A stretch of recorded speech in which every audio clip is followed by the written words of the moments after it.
بسم الله الرحمن الرحيم الحمد لله رب العالمين والصلاة والسلام على رسوله الأمين وعلى آله وصحبه أجمعين ومن تبعهم بإحسان إلى يوم الدين أما بعد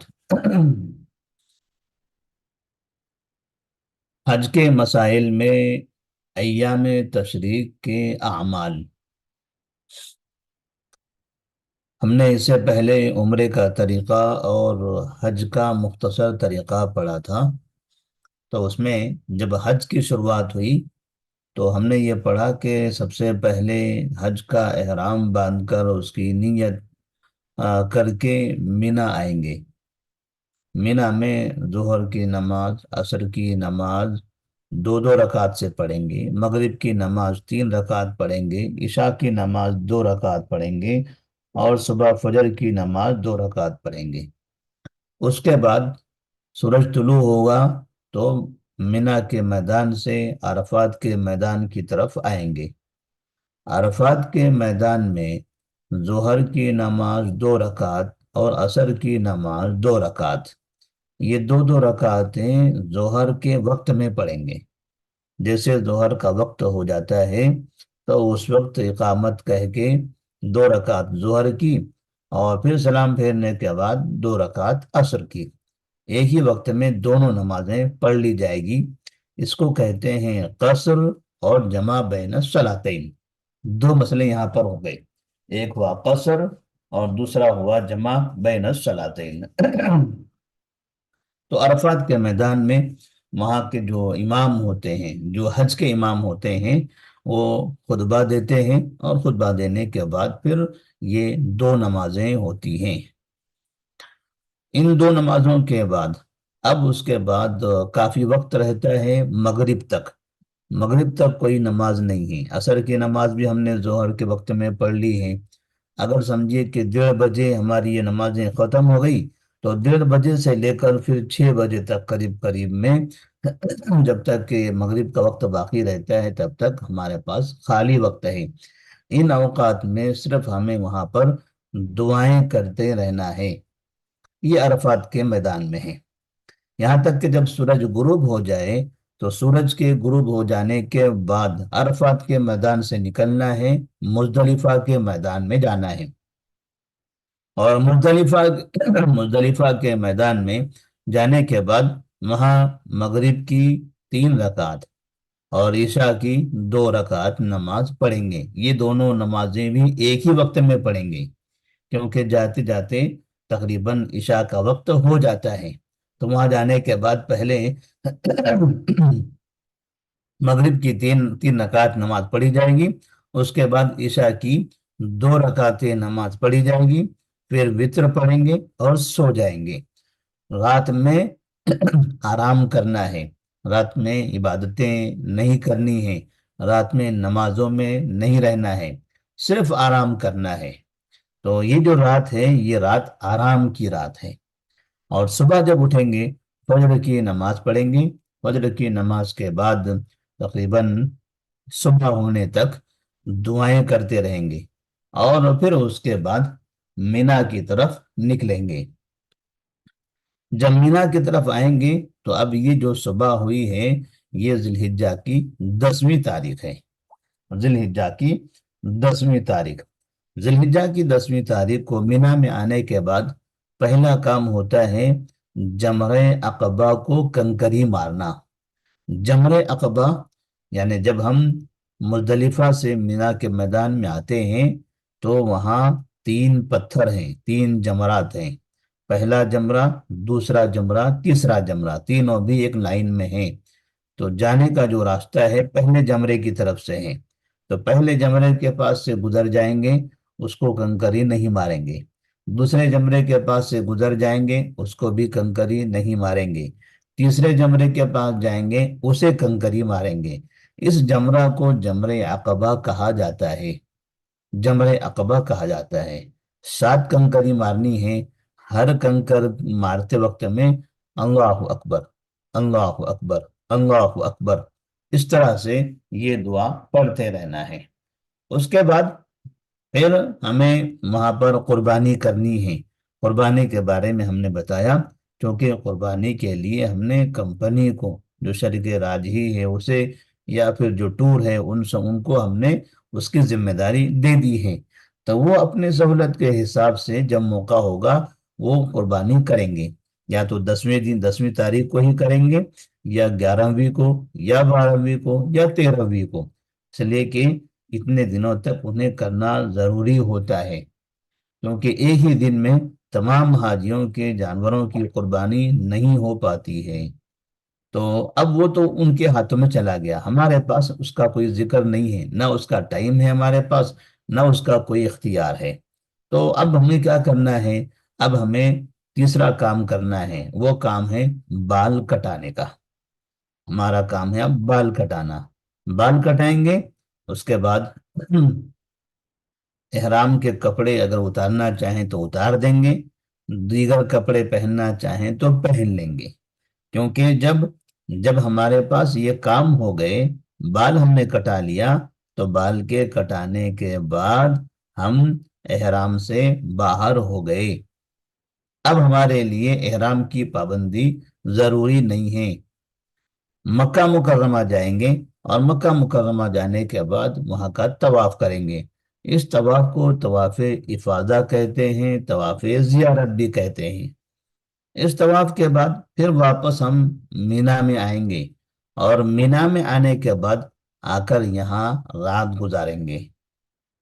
ابھی جو رات شروع ہو رہی ہے یہ ذی الحجہ کی 11ویں تاریخ، جب صبح ہوگی تو ذی الحجہ کا 11ویں تاریخ کا دن ہوگا، پھر 12ویں تاریخ، پھر 13ویں تاریخ، تو 11، 12، 13 یہ جو دن ہوتے ہیں، ان دنوں کو کہا جاتا ہے ایام تشریق۔ 11، 12 اور 13 کو کہتے ہیں ایام تشریق، ان دنوں کو۔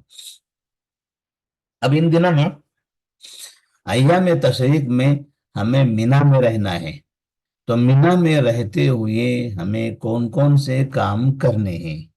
اب یہاں سے یہ ہمارا سبق شروع ہو رہا ہے۔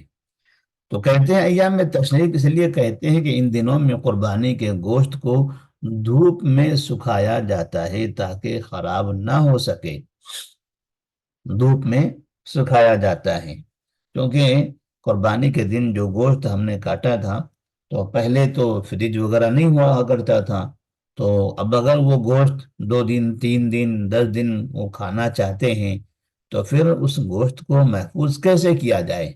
تو اس کو محفوظ کرنے کا طریقہ یہ تھا کہ وہ لوگ قربانی کرنے کے بعد جتنا کھانا ہے کھا لیتے تھے، اور باقی جو گوشت ہوتا ہے اس کو وہ سکھا لیتے تھے، اور سکھا کر، جیسے ہمارے پاس کباب وغیرہ بناتے ہیں سوکھے، تو اس طرح سے ایسے وہ سکھا لیتے تھے، سکھانے کے بعد اب وہ کئی دنوں تک، مہینے مہینے تک بھی اس کو استعمال کر سکتے ہیں۔ تو چونکہ یہ کام وہ لوگ کرتے تھے ایام تشریق میں، 11، 12، 13 تاریخ کو، اس لیے کہتے ہیں کہ ان دنوں کو تشریق کہا جاتا ہے۔ اب یہ 11، 12، 13 تاریخ کو کیا کرنا ہے؟ 11، 12، 13 تاریخ کی جو راتیں ہیں، یہ راتیں مینا میں گزارنی ہیں، راتوں میں مینا میں ہی رہنا ہے، رات میں ہمیں جا کر مکہ میں اور اپنی بلڈنگ میں وہاں رات گزارنی نہیں ہے، بلکہ ذی الحجہ کی 10ویں تاریخ ختم ہو گئی، اب 11ویں رات شروع ہو رہی ہے، تو یہ رات مینا میں گزاریں گے۔ دوسرا دن جب 12ویں تاریخ کا دن آئے گا، وہ بھی مینا میں گزاریں گے۔ 13ویں تاریخ کا جو رات آئے گی وہ بھی مینا میں گزاریں گے۔ تو یہ ایام تشریق کی جو راتیں ہیں، 3 راتیں ہوتی ہیں، جو 11ویں تاریخ، 12ویں تاریخ اور 13ویں تاریخ، یہ 3 راتیں ہم کو مینا میں ہی گزارنی ہیں۔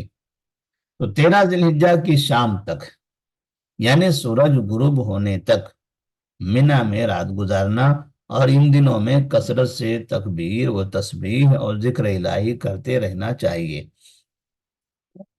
یعنی رات میں وہاں پر رہنا ہے، اور رہتے ہوئے کرنا کیا ہے؟ رات میں، دن میں کثرت سے ذکر و اذکار کرتے رہنا ہے، اللہ تعالیٰ کی تسبیح اور تحمید بیان کرتے رہنا ہے۔ ایام تشریق کے پہلے دن یعنی 11 ذی الحجہ کو زوال کے بعد